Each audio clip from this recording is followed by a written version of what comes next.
Una palabra. Eso es todo lo que se necesita. A veces una sola palabra basta entre una madre y su hija. Una sola palabra que desencadena una cadena de acontecimientos irreversibles. Esa palabra era no. Nancy Guthrie dijo que no. Y 2 semanas después, ella ya no estaba. Esto es Brian Records.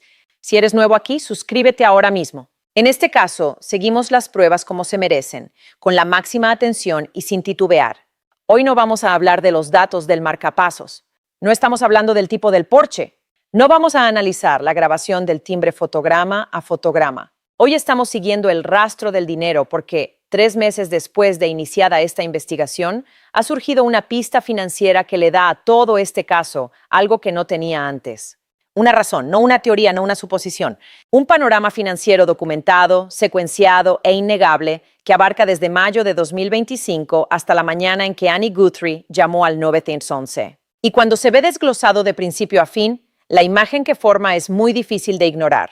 ¿Quién era Nancy Guthrie? Antes de entrar en materia, quiero hablar un momento de Nancy, porque es fácil perderse entre los registros de propiedades y las cronologías y olvidar de quién estamos hablando realmente.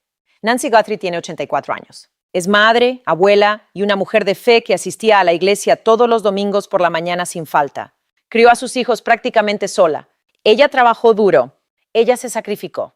Vivía en una hermosa casa en el barrio de Catalina Foothills en Tucson, Arizona. Una casa en la que había vivido durante décadas. Un hogar lleno de los recuerdos de una larga vida bien vivida. Ella cuidaba su jardín. Se sentó en su porche. Ella era reservada. Ella no era una figura pública. Ella nunca quiso serlo. Tenía un marcapasos que la ayudaba a regular su ritmo cardíaco. Ella tomaba la medicación todas las noches a las 10:30. Llevaba audífonos que se quitaba antes de irse a dormir. Tenía 84 años. Estaba sola y completamente desprotegida. La noche del 31 de enero de 2026, Nancy Guthrie cenó con su hija Annie y el esposo de esta, Tommaso. Ella regresó a casa y nunca más se la volvió a ver. Esa es la mujer que protagoniza esta historia. Y la historia de lo que pudo haber provocado su desaparición no comienza el 31 de enero. Comienza 8 meses antes. Mayo de 2025. El documento del que nadie habló. En mayo de 2025, 8 meses antes de la desaparición de Nancy, se firmó un documento, un poder notarial duradero. Lo firmó Tommaso Cion. El documento designaba a Annie Guthrie como su agente en asuntos financieros y patrimoniales. Cuando este documento apareció en Internet, las personas con formación jurídica no tardaron en responder. Varios de ellos dijeron que era algo rutinario. Documentación estándar para la refinanciación de una hipoteca o la transferencia de una propiedad. Y tal vez eso fue exactamente lo que sucedió. Pero esto es lo que nadie dijo en voz alta. La cronología sitúa ese documento en una secuencia específica. Mayo de 2025. Poder notarial firmado. Según se informa, en algún momento antes del 31 de enero de 2026, Annie le pide un préstamo a Nancy. Nancy dice que no. 31 de enero de 2026. Nancy cena en casa de Annie y Tommaso. El 1 de febrero de 2026, Nancy falleció. Puedes descartar cualquier elemento individual de esa secuencia como una coincidencia, pero la secuencia tiene una dirección y esa dirección es financiera. El préstamo reclama lo que sabemos. Permítanme ser preciso en este punto, porque este caso merece precisión. Una publicación llamada High Times informó que Annie Guthrie le pidió un préstamo a su madre, Nancy, semanas antes de que Nancy desapareciera. Según se informa, Nancy dijo que no. Esa afirmación no ha sido confirmada por las autoridades. La familia no se ha pronunciado públicamente al respecto ni lo ha negado. Se desconoce el importe de la solicitud de préstamo. Se desconoce el motivo de la solicitud. Se desconoce la fecha exacta de la conversación. Lo que se sabe es esto. La demanda se presentó en medio de un caso en el que las cuestiones financieras ya se venían acumulando desde hacía meses. Valoración de propiedades, documentos legales, un vehículo retenido durante 40 días, cajas que salen de una casa cuyo propietario sigue desaparecido. La denegación del préstamo no dio lugar a ninguna novedad. Le dio a una historia ya existente un punto de partida que antes no tenía. Las 2 casas tienen una diferencia de $350,000. Hablemos de las propiedades porque los números importan. La casa de Nancy Guthrie en las faldas de la montaña Catalina está valorada en aproximadamente $1 millón. Eso es de dominio público. Cualquiera puede consultarlo. Está ubicado en uno de los barrios residenciales más codiciados de todo Tucson. La casa en la que Nancy había vivido durante décadas. Un hogar que representaba el patrimonio acumulado de toda una vida de arduo trabajo. La casa de Annie y Tommaso está a aproximadamente 4 millas de distancia. valor estimado en torno a los $650,000. Eso supone una diferencia de $350,000 entre la casa de la madre y la de la hija que vivía más cerca de ella. Esa diferencia por sí sola no significa nada. Los padres suelen tener más hijos que sus propios hijos, y eso es completamente normal. Pero cuando uno intenta comprender por qué alguien se fijaría específicamente en Nancy Guthrie, por qué esta mujer, por qué esta casa, por qué este nivel de planificación, el valor de sus posesiones se vuelve muy relevante. Porque el motivo más común en los casos en que una persona mayor resulta perjudicada por alguien de su entorno no es la ira, no es venganza, es acceso a activos. Activos que quedan disponibles cuando el propietario ya no es campesino y no puede decir que no. La mujer más desprotegida de Tucson. Hay algo que ha estado presente en este caso desde el principio, pero nadie lo había relacionado con la historia financiera hasta ahora. Nancy Guthrie estaba completamente desprotegida la noche en que fue secuestrada. El perro de la familia había muerto, sin reemplazo. El sistema de cámaras no estaba grabando activamente. No suscrito. Todas las noches, antes de acostarse, se quitaba los audífonos. Era completamente ajena a todo lo que sucedía a su alrededor. Su medicación permanecía sobre el mostrador a las 10:00 de la noche. Si no lo haces, las consecuencias podrían ser graves. Sin cuidador, sin ayuda nocturna, sin colgante de alerta médica, sin sistema de alarma, una casa de $1 millón, una mujer de 84 años. Protección cero. Ahora bien, esta es la parte que debería inquietarte. Ninguna de esas medidas de protección es cara. La suscripción a una cámara cuesta unos $15 al mes. Un colgante de alerta médica cuesta menos de $1 al día. Un cuidador nocturno a través de una agencia de atención médica a domicilio en Tucson cobra unos cientos de dólares a la semana. Estos no son gastos extraordinarios. Estas son precauciones básicas que las familias con padres ancianos que viven solos toman de forma habitual. La familia Guthrie tenía los recursos. Savannah Guthrie es una de las periodistas de radio y televisión mejor pagadas de Estados Unidos. Los ingresos combinados de la familia, teniendo en cuenta los 3 hijos, son más que suficientes para cubrir todas y cada una de esas medidas de seguridad con una sola llamada telefónica y una tarjeta de crédito. Nada de eso se hizo. Nancy se quedó sola en una casa valorada en $1 millón, sin seguridad, sin vigilancia, sin ayuda nocturna y sin forma de pedir asistencia una vez que se le caían los audífonos por la noche. Si Annie se encontraba en una situación económica en la que necesitaba pedir dinero a su madre de 84 años y ésta se lo negó, entonces la cuestión de por qué nadie invirtió en protecciones básicas para Nancy adquiere una dimensión muy diferente. Deja de parecer un descuido. Empieza a parecer una elección. Una decisión que dejó a Nancy Guthrie completamente a merced de cualquiera que viniera a buscarla el 1 de febrero. 31 de enero, la última cena. Ahora, repasemos la noche del 31 de enero, pero esta vez desde la perspectiva de lo que sabemos ahora sobre la situación financiera. A las 5:32 de la tarde, Nancy solicitó un Uber desde su domicilio. El conductor la recogió y la llevó a casa de Annie y Tommaso para cenar y jugar. Ese viaje está completamente documentado. Marcas de tiempo, cooperación del conductor, todo registrado. Ahora piensa en esa mesa de comedor. 2 semanas antes, o quizás en algún momento previo a aquella noche, Nancy se había negado a darle dinero a su hija. Desconocemos si el tema volvió a surgir durante la cena. No sabemos si hubo tensión. No sabemos si fue una noche cálida o fría. Lo que sabemos es que, en algún momento de las semanas previas a esa cena, una madre le dijo que no a su hija, y la hija se sentó frente a ella en esa mesa de todos modos. Y después de cenar, su marido llevó a Nancy a casa en coche. El viaje de Tommaso, la parte sin testigos. Aproximadamente a las 9:50 de la noche, Tommaso Chion llevó a Nancy Guthrie a su casa. Ese trayecto es de 4 millas. Se tarda unos 10 minutos y no está documentado en absoluto. Ninguna cámara de terceros grabó la salida. Ninguna aplicación para compartir información sobre Reed generó una marca de tiempo.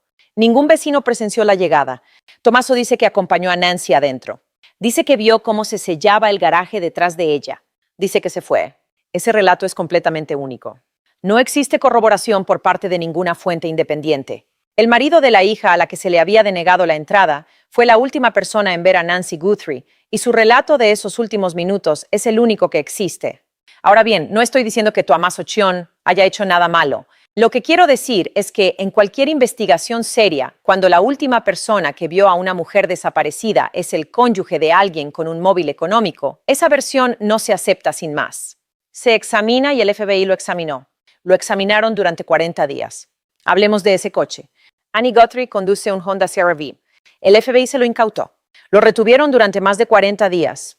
40 días no es el plazo estándar para tramitar el vehículo de una persona que ha sido exonerada públicamente. Una inspección forense rutinaria del coche de un testigo exonerado lleva horas, quizás 1 o 2 días. 40 días significa que el equipo forense encontró algo que requería un análisis prolongado, o bien los datos que extrajeron de los sistemas integrados del coche no coincidían de inmediato con la información que les habían dado. Los vehículos modernos lograban todo: rutas GPS, eventos de puertas, velocidad, cada función con marca de tiempo. Si la versión de los hechos es que Tommaso llevó a Nancy a casa y regresó directamente, los datos telemétricos del coche deberían confirmar esa versión en un plazo de 48 horas. 40 días significa que los datos requerían un análisis mucho más prolongado. 40 días significa que los investigadores no quedaron satisfechos con lo que encontraron el primer día. 40 días significa que había algo que debía entenderse en ese coche antes de que el vehículo fuera devuelto. Y el FBI no ha revelado al público lo que descubrió en esos 40 días. Ese silencio es en sí mismo información. 14 horas sin que nadie llamara. Esta es la parte de la historia que no puedo superar. Desde el momento en que la puerta del garaje se cerró tras Nancy, aproximadamente a las 9:50 de la noche del 31 de enero, hasta el momento en que Annie llamó al 911 la tarde siguiente a las 12:03. Han pasado 14 horas y 13 minutos. Durante esas 14 horas, nadie de esa casa llamó a Nancy. Ni un mensaje de texto, ni una llamada, ni un encuentro casual, nada. Nancy tenía 84 años. Ella tenía un marcapaso. Necesitaba medicación a las 10:00 y el propio sheriff dijo que no tomarla podría resultar fatal. Estaba a punto de quitarse los audífonos y volverse completamente sorda a todo lo que sucedía a su alrededor. Estaba sola en una casa sin cámaras de seguridad, sin alarma, sin sistema de alerta médica y sin cuidador. Las personas que la llevaron a casa lo sabían todo. Y desde el momento en que cerró el taller mecánico hasta que un amigo de la iglesia llamó a la mañana siguiente porque Nancy no había aparecido en la transmisión en vivo del domingo por la mañana, nada. Ni un solo contacto de la gente que vive a 4 millas de distancia. En las familias donde uno de los padres envejece solo, la llamada de buenas noches es automática. El registro matutino es rutinario. Un mensaje de texto de 3 segundos. Llegaste bien a casa, te quiero. Es el tipo de pequeño gesto que existe porque a la gente le importas. Ese ritual estuvo ausente la noche del 31 de enero, y su ausencia creó la ventana operativa exacta que necesitaba quienquiera que se llevó a Nancy. Sin interrupciones, sin visitas inesperadas, sin llamadas telefónicas que pudieran haber sido contestadas por alguien que no fuera Nancy. Un periodo de 14 horas sin incidentes, donde el único mecanismo para descubrir que algo había salido mal fue un amigo de la iglesia que notó una silla vacía. La negativa aislada no cambia los hechos de ese silencio, pero sí cambia lo que ese silencio podría significar. La ausencia de una llamada de buenas noches por parte de una hija que acaba de cenar con su madre se ve diferente cuando a esa hija le han negado dinero recientemente. Deja de parecer un olvido. Empieza a parecer que hay distancia, que las cajas salen de la casa. En las últimas semanas han salido a la luz fotografías que muestran a personas en la residencia de Nancy Guthrie cargando objetos en vehículos. El Honda CR-V de Annie era visible en esas fotografías. Se estaban sacando cajas. Ahora bien, permítanme ser muy preciso sobre lo que hace que esto sea significativo. Nancy Guthrie no ha sido declarada muerta. No existe certificado de defunción. No se ha iniciado ningún procedimiento sucesorio. Ningún tribunal ha emitido ninguna orden que autorice a nadie a retirar pertenencias personales del domicilio de una mujer cuya desaparición sigue clasificada como una investigación criminal federal en curso. Y sin embargo, las cajas seguían saliendo. El coche de Annie estaba allí. No existe ninguna explicación pública sobre qué se estaba retirando, por qué ni bajo qué autoridad. JLR Investigates, un medio especializado en crímenes reales que ha estado documentando este caso sobre el terreno, publicó una pregunta sencilla públicamente. ¿Alguien planea mudarse a la casa de Nancy Guthrie? ¿Quién podría ser? La respuesta que más llamó la atención fue aún más sencilla. Alguien que no puede pagar sus propios impuestos sobre la propiedad. Esa respuesta se hizo viral porque las personas que llevaban 3 meses siguiendo este caso ya habían llegado a sus propias conclusiones sobre la motivación financiera que había detrás.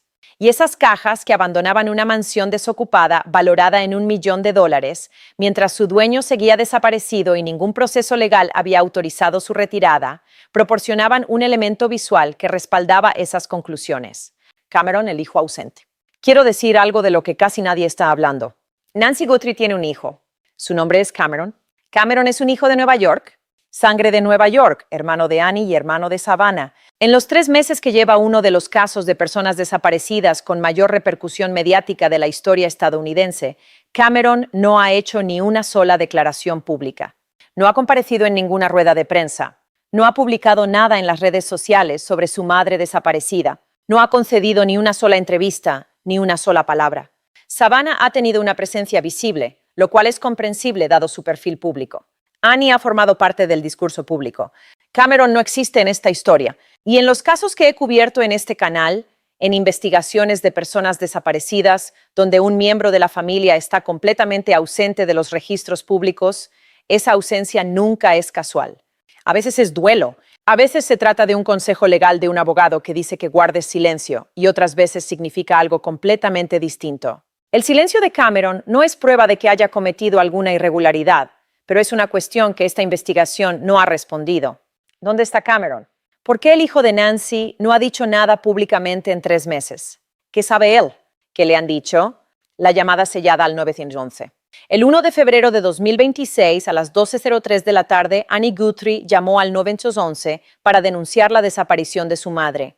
Esa llamada nunca se ha hecho pública.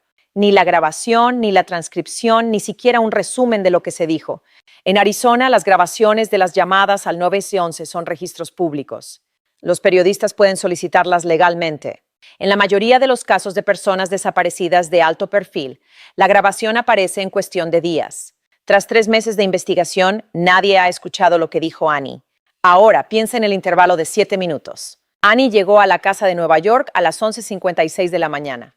Llamó al 911 a las 12:03. Transcurrieron 7 minutos entre la llegada a la casa de una mujer desaparecida de 84 años y el momento en que se descolgó el teléfono para pedir ayuda. Si encontró sangre en el porche delantero durante el primer minuto de su llegada y la sangre estaba en un lugar difícil de pasar por alto, entonces transcurrieron 6 minutos entre el momento en que vio la evidencia de un delito y el momento en que lo denunció. ¿Qué ocurrió en esos 6 minutos? ¿Registró la casa?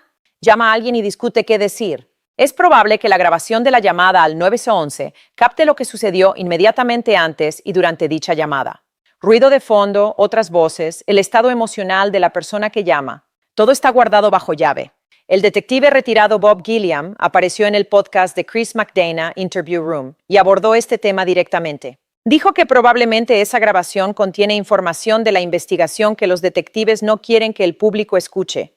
Dijo que no contuviéramos la respiración esperando eso. Y entonces dijo lo que más importa. Dijo que la llamada podría no salir a la luz hasta que se acerque la fecha del juicio. Un juicio. Esa palabra implica cargos. Implica un arresto. Esto implica que la trayectoria de este caso, a pesar de 3 meses de aparente silencio, conduce a un juicio y la llamada al 911 se está utilizando como prueba en ese proceso. Lo que se dijo y lo que no se dijo. Bob Gilliam planteó otra pregunta sobre esa llamada al 911 que quiero que consideren detenidamente. Preguntó, ¿qué describió Annie cuando llamó? ¿Mencionó la sangre en el porche de inmediato? ¿Describió la puerta trasera abierta? ¿Hizo referencia a la maceta que la mantenía abierta? ¿O describió cosas que no podía saber a menos que las hubiera visto antes? En los casos en que un miembro de la familia está involucrado en un delito, los investigadores capacitados escuchan las llamadas al 911 en busca de una cosa específica. Información que la persona que llama aún no debería tener. Detalles que una persona que llega al lugar de los hechos por primera vez desconocería. Si Annie describió la escena con un nivel de detalle que superaba lo que una persona que la viera en directo podría reportar, ese es el tipo de información que hace que una llamada al 911 sea archivada. Ese es el tipo de información que, según un detective jubilado, no se divulgará hasta que se fije la fecha del juicio.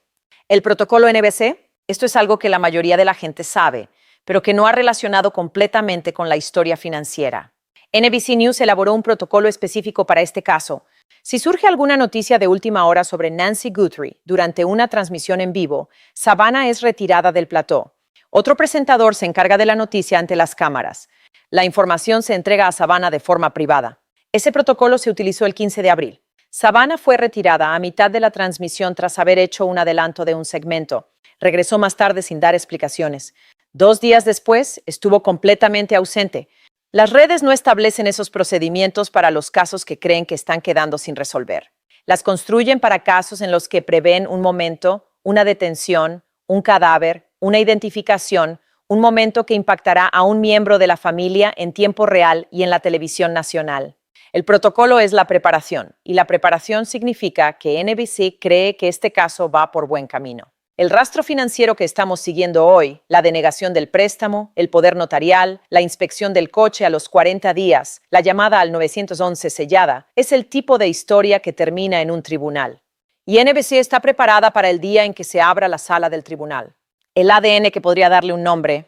Mientras que todas estas pruebas financieras se han ido acumulando en los registros públicos, las pruebas forenses se han ido acumulando en un laboratorio. Una muestra de cabello recuperada de la casa de Niasur, un cabello muy resistente, del tipo más difícil de analizar, fue enviada al laboratorio del FBI en Quantico, Virginia. También fue enviada a Australa Forensics en San Francisco, el mismo laboratorio que ayudó a condenar al asesino en serie de Long Island, Rex Herman. La genealogista forense Cece Moore participa en el análisis. Cece Moore ha resuelto casos que llevaban décadas sin resolverse, utilizando únicamente material biológico degradado. La primera búsqueda en la base de datos de COTUS arrojó resultados negativos. Quienquiera que haya dejado ese cabello en la casa de Nueva York nunca ha sido arrestado antes. Sin antecedentes penales, sin condenas previas, un historial limpio.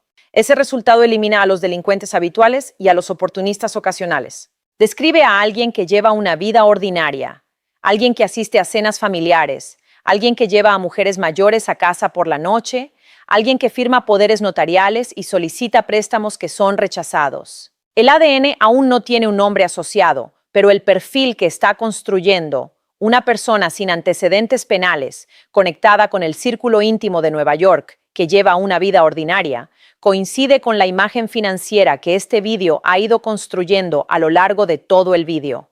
La secuencia completa por última vez. Permítanme repasar este hilo financiero una última vez, de principio a fin, porque cuando se ve ensamblado como una sola secuencia, la imagen es muy difícil de descartar. En mayo de 2025 se firma un poder notarial duradero. 8 meses antes del secuestro, Tommaso le otorga a Annie autoridad sobre sus asuntos financieros y patrimoniales. Según se informa, en algún momento antes del 31 de enero de 2026, Annie le pide un préstamo a Nancy. Nancy dice que no. Esa palabra no se convierte en el punto de partida de todo lo que sigue. 31 de enero, 17:32. Nancy toma un Uber, cuya visita está documentada, para ir a cenar a casa de Annie y Tommaso. 31 de enero, aproximadamente a las 21:50. Tommaso lleva a Nancy a casa. Sin cámara, sin testigos, sin registro independiente, solo su testimonio. 21:50 hasta las 2:03 p.m. Al día siguiente. 14 horas y 13 minutos de silencio absoluto. Ni una llamada, ni un mensaje de texto, ni una visita de las personas que viven a 6 kilómetros de distancia y que sabían que estaba sola, sorda y dependiente de la medicación. 1 de febrero, 1:47 am. La cámara del timbre capta una figura enmascarada. La cámara se apaga. El marcapasos de Nancy registra una respuesta de estrés agudo. 1 de febrero, 2:28 am. El marcapasos de Nancy pierde la conexión con su unidad de monitorización domiciliaria. Ella ha sido trasladada. Su corazón sigue latiendo.